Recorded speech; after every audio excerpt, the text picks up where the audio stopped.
So everybody, Hurricane Fiona has just ripped through Puerto Rico, and here we are at the Garden of Aibonito, and we are going to see what sort of damage we got on the property and how things fared through a Category 1 hurricane that dumped almost a little over 2 feet of water. And so let's see how we did.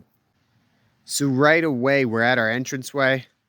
A lot of this like tree material, bushes, vines, branches, a lot of it's just like pushed down. It wasn't super strong like a Cat 4 or Cat 5 hurricane, so we still have leaves on most of the trees and everything around here. We got a fair bit of erosion down through a gully that the government has said, you know, since the beginning of this year that they'd be replacing a drainage pipe. And we said, if a storm comes, we're going to lose a lot of land. And storm came, we lost a lot of land, and they never came. So we'll probably end up filling it in with boulders, but we'll see. We had a exposed cliff face. You can kind of see it tucked in there. Well, small relatively, but big to the driveway mudslide came. And you can tell like it continued to rain afterwards. So it's just like gullies in this mudslide. So we lost a bit of soil there, but we'll probably figure out what we're going to be doing with this and cleaning that up. That's our only mudslide on our property, which is nice, but it's kind of a treacherous. You can see like water came down a valley, deposited a lot of silt and sediment, and then carved out a little bit of what was left of a little land bridge that we have, only held together now by roots. Got this metal gate coming by. Entranceway turned into a little stream, washed out a little bit, but really it's not a huge gully, so that's nice. Coming up now, one of the big questions is, how did our house fare? Well, we're still working on plastering it, so you can kind of see that going on, but the house fared pretty well. There's no substantial damage to the house. One of the things that we did have was the wooden frame, we think, expanded a little bit with the moisture, which took the latch on our doorknob and pushed it against the vertical part, so it wedged it up, and we couldn't get out. So we had to go out through a window and open up the door, but in the process we broke our doorknob. So cheap doorknob that we had bought. But let's check out the roof, because hurricane force winds, the roof is one of the areas that could really receive some damage. So here's the green roof. Now, classically, we've got soil on the interior and a gravel perimeter. Now this roof was completely puddled with water. We do have drainage under the soil, so it was draining off, but more water was coming down than could leave. And so it started to sheet off, and so some of the soil mixed in with the rocks. But honestly, this outside perimeter stayed intact. The plants held down for the most part. The soil, we only have like a couple bare spots going on. So we'll bring up a little bit more dirt. But the plants did well up here. The grasses did their job. They held it together. And in time we'll have more vegetation. So the roof fared extremely well. Even in the strongest gusts when we were inside, the roof did not budge, move, or wince at all. So coming back down, we've got an IBC tote. That was probably just under half filled, and now it is entirely filled with some of the roof runoff.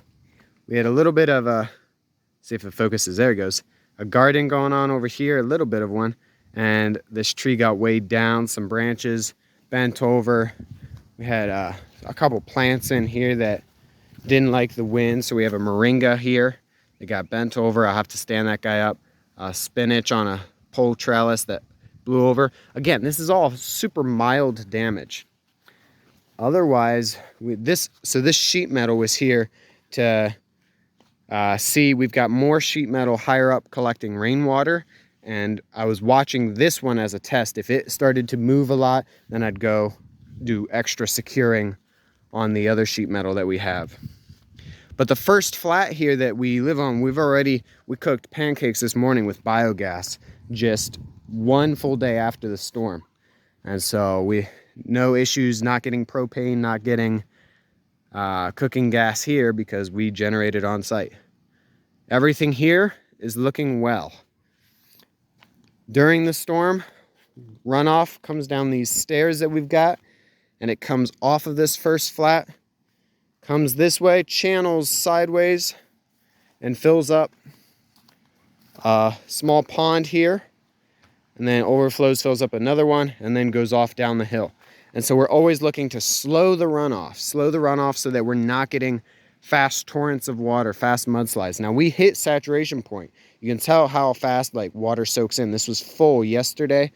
By this morning, it's all that water is sunk into the ground, and we're recharging the groundwater.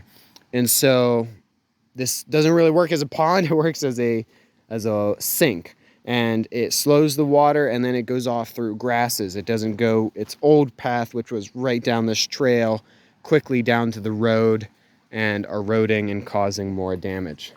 But things stayed well here. Let's head up to the second flat. We got blown over pigeon pea here. You'll see more of those.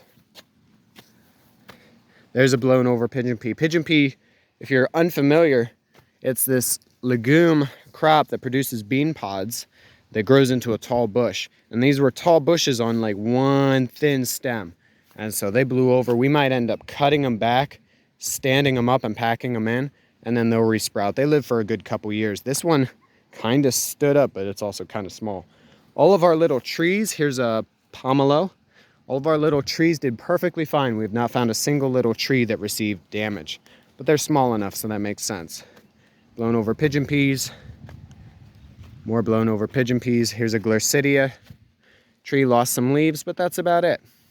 A swale that diverts some of this water flowing down the steps off sideways, and then overflows down the grassy slope.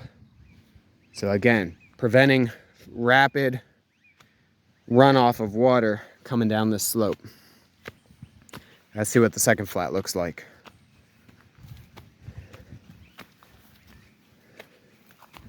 So here we're coming up to the second flat. We had experimented with seeing if a little pond, it mostly drains this way, but it's very level, so we don't get a lot of runoff into there, but that was full. Things doing well here, and we've got rainwater catchment. Another little pond, that was full. No damage up here trees-wise. And as we look up the mountain, that is the rest of the garden, there's no, even some of these tall dead snags didn't blow over. So it wasn't a super high, I mean, it was high winds. It was hurricane force winds, but nothing that didn't strip the mountainside bare. The rainwater catchment, I made a mistake. So this 300-gallon tank is full. We had a 600-gallon tank full, and I ran a hose into this one, opened it up, and so they would equalize and fill up together. And this one filled up entirely. And then sometime during the middle of the night, the hose blew out, but it was still open, and we drained all 600 gallons out of hose.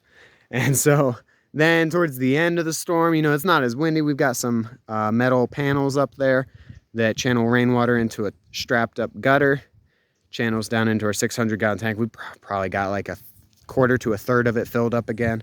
So if we get more rainfall in the next couple days, we'll be able to catch it. But yeah, so we don't have, like I said, a lot of damage.